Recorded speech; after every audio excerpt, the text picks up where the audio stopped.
damai dan kebaikan. Saudara-saudari umat beriman yang terkasih dalam Kristus, bacaan-bacaan suci pada hari Minggu biasa ke-28 menyerukan kepada kita tentang 3 kisah yang saling terkait, yaitu ketaatan, kesetiaan, dan ucapan syukur dalam perjalanan iman. Sebagaimana dalam kitab 2 Raja-Raja mengisahkan tentang Naaman, seorang panglima perang dari Aram yang mengalami mujizat kesembuhan setelah menuruti perintah Nabi Elisa untuk mandi 7 kali di sungai Yordan. Tindakan Naaman adalah simbol ketaatan. Ia menundukkan ego dan logikanya serta membuka diri untuk kehendak Allah. Alhasil, ia mengalami kesembuhan secara fisik, melainkan juga ia mengalami pemulihan iman dan pengenalan akan Allah Israel.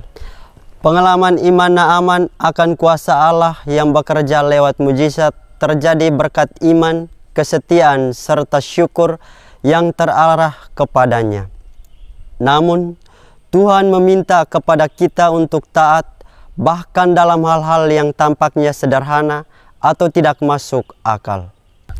Sedangkan dalam bacaan kedua surat Rasul Paulus kepada Timotius menegaskan pentingnya kesetiaan dalam kehidupan sebagai seorang yang percaya, maka Paulus menulis dari penjara yang mengingatkan Timotius dan kita semua untuk tetap mengingat Yesus Kristus yang telah bangkit, yaitu keturunan Daud yang memberitakan Injil hingga rela menderita. Paulus menyatakan firman Allah tidak terbelenggu sekalipun ia sendiri menderita. Ia percaya bahwa keselamatan dan kemuliaan kekal menanti mereka yang bertahan dalam kesetiaan. Paulus juga menegaskan bahwa kesetiaan Allah tidak pernah berubah. Jika kita tidak setia, Dia tetap setia karena Ia tidak dapat menyangkal dirinya. Dalam perjalanan iman, mungkin kita gagal, lemah, dan jatuh. Namun, kasih karunia Allah selalu lebih besar dari kelemahan kita. Inilah penghiburan dan kekuatan yang menopang setiap derap langkah hidup kita. Saudara-saudari umat beriman yang terkasih dalam Kristus, perikop Injil pada hari Minggu biasa ke-28 ini, Lukas melukiskan tentang 10 orang kusta yang disembuhkan oleh Yesus. Namun, dari antara mereka hanya 1 yang kembali memuliakan Allah dan berterima kasih kepada Yesus. Ialah seorang Samaria yang adalah orang asing di tengah komunitas Yahudi.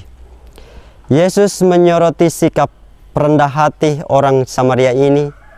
Di sini yang dituntut adalah sikap syukur dan kerendahan hati, dan ini juga yang membedakan iman orang Samaria tersebut. Ucapan syukur bukanlah hanya sekedar kata-kata, melainkan respon hati yang menyadari besarnya kasih dan anugerah Tuhan. Berapa sering kita lupa bersyukur atas kebaikan Tuhan? Kita terlena oleh rutinitas atau kesibukan dengan ego kita masing-masing. Tuhan rindu kita datang kepadanya dengan hati penuh syukur, bukan hanya di saat mujizat terjadi, tapi juga di setiap langkah hidup. Kisah Lukas tentang 10 orang kusta yang bertemu dengan Yesus di perbatasan antara Samaria dan Galilea. Ke-10 orang kusta itu datang memohon belas kasih Yesus agar mereka disembuhkan dari penyakit yang dialaminya. Namun, Yesus tidak langsung menjamah mereka, tetapi meminta mereka pergi memperlihatkan diri mereka kepada imam. Sebab iman mereka lah yang menjadi saksi kesembuhan atas mereka, sehingga dalam perjalanan mereka pun menjadi tahir. Kesembuhan terjadi saat mereka melangkah dalam iman, dan yang menariknya hanya dari ke-10 orang itu kembali seorang mengucap syukur dan memuliakan Allah. Ia adalah seorang Samaria, seorang asing yang secara sosial dan religius dianggap rendah oleh orang Yahudi. 9 lainnya yang juga menerima mujizat yang sama tidak kembali mengucap syukur. Mereka menerima berkat namun lupa untuk kembali kepada Sang Pemberi berkat. Yesus menyoroti tindakan orang Samaria yang datang mengucap syukur merupakan respon iman yang sejati atas karya Tuhan. Sehingga Injil menegaskan bahwa mujizat atau berkat Tuhan dalam hidup bukanlah akhir dari perjalanan iman, melainkan undangan bagi kita semua supaya semakin dekat dan mengenal Kristus.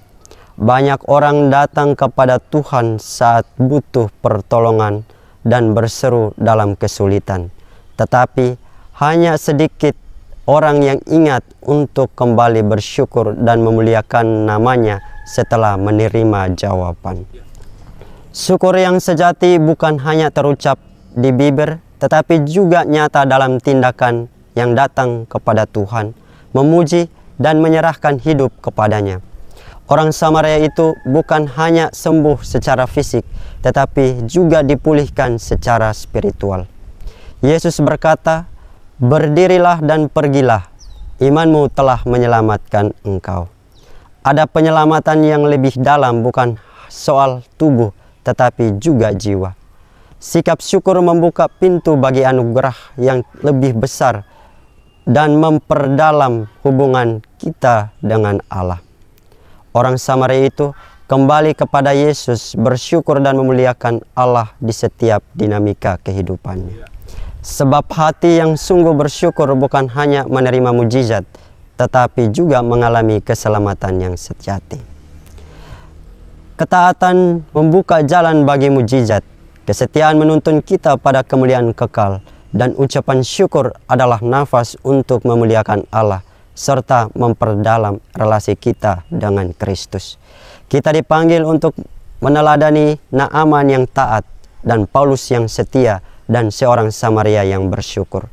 Mari kita merefleksikan ketaatan kita kepada kehendak-Nya, kesetiaan dalam perjalanan hidup kita, dan selalu mengucap syukur atas setiap karya yang kita peroleh.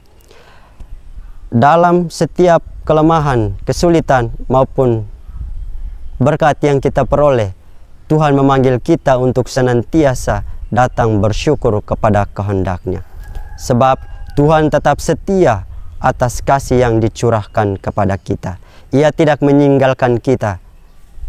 Maka kiranya firman Tuhan pada hari Minggu biasa ke-28 ini meneguhkan dan membentuk kita menjadi pribadi yang taat, setia, dan bersyukur setiap saat, sehingga nama Tuhan semakin dipermuliakan melalui hidup kita sehari-hari. Amin.